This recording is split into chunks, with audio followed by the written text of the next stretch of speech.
So what do organizations need to do to start being social and not media? Yeah, so there's two things that kind of amuse me every time I think about this, right? One is that every business seems to want to continue doing business the same way that they were doing in the past, and then expect different and better results. I don't get that. Even right? though there's 3.7 billion people on social media.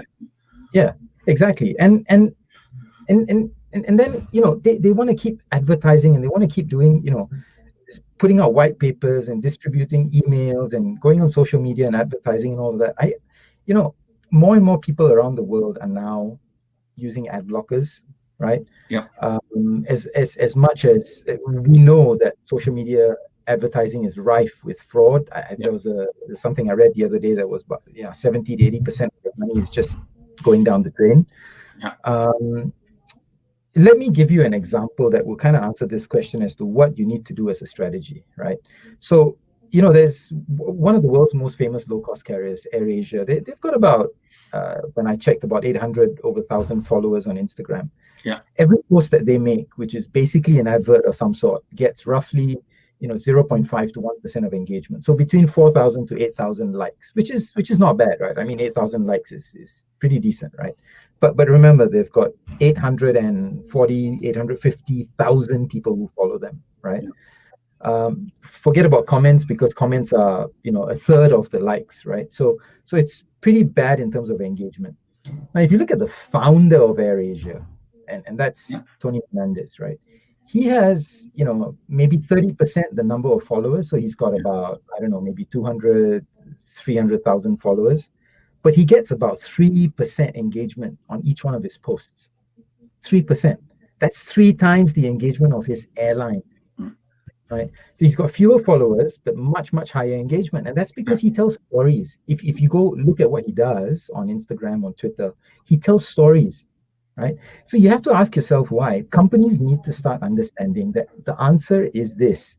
If you ask me what the difference in your strategy needs to be, it is that you have to understand that people, your customers, engage with other people. People believe and trust in other people. They may say they trust your brand. They may fly you. They may buy your tickets. They may come to your airport. They may use your services. But the real connection happens with another human being, not with logo, not with a brand, not with a building, not with hardware, not with technology, right? And this is precisely why influencers have had their day. Influencers have been doing so well in the last 10 years because they're people like you and I. They have large followings. Every time they say something, they sell tens of thousands of the product because they come across as believable, approachable. I mean, that's another story. Influencers is generally still paid media, it's still advertising. Sure. The thing about in their heyday, Tim, influencers did well because they came across as believable people like you and I. Yes. Today it's become something else altogether, right? Yes, because I think people realize it's an advert. Correct. If you go to an opening of a film and it says Vimal Rai and he's wearing a Louis Vuitton shirt and stuff like that, it's that's advertising, and influencer marketing is very similar to that.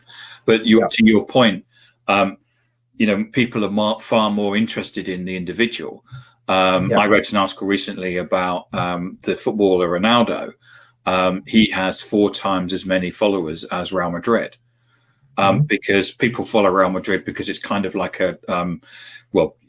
if there's a particular offer on some tickets that you need to get hold of, you'll get them, but you're not actually interested in the brand. You might be interested in the brand because you support them, but what they're doing is that they're providing you a transaction to get the experience. And I think a lot of people talk about. Yeah, a lot of people talk about it's the brand. It's not. It's actually about the individuals. You're only unique today because there's lots of low-cost airlines. You're only unique today as the people. Yeah,